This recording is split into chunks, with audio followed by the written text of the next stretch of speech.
आषाढी यात्रेसाठी राज्यभरातून हजारो दिंड्या हजेरी लावतात, तर विविध राज्यातून लाखो भाविक पंढरीत दाखल होतात। गोपाळपुराच्या काल्या दिवशी या सर्व पालख्या व भाविक पंढरीचा निरोप घेतात। मात्र याच्या दुसऱ्या दिवशी पंढरपुरातील स्थानिकांचा उत्सव म्हणून महाद्वार काल्याकडे बघितले जाते।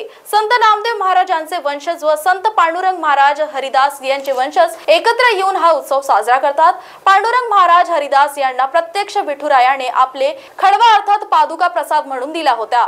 हा खडवा हरिदास घराण्यात मस्तकावर धारण करून महाद्वार काला साजरा करण्याची परंपरा आहे।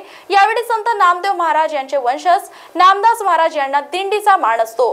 परंपराप्रमाणे सोमवारी सकाळी 11 वाजता हरी महाराज नामदास काल्याच्या वाड्यात दाखल झाल्यानंतर हरिदास घराण्यातील मदन महाराज हरिदास यांच्या मस्तकावर देवाचा खडवा पागोट्याने बांधण्यात आला।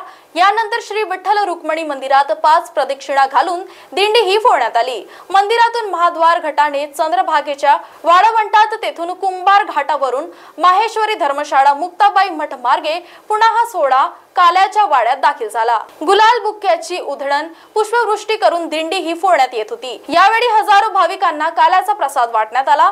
महाद्वार काल्यानंतर आषाढी यात्रेची सांगता झाल्याचे मानले जाते।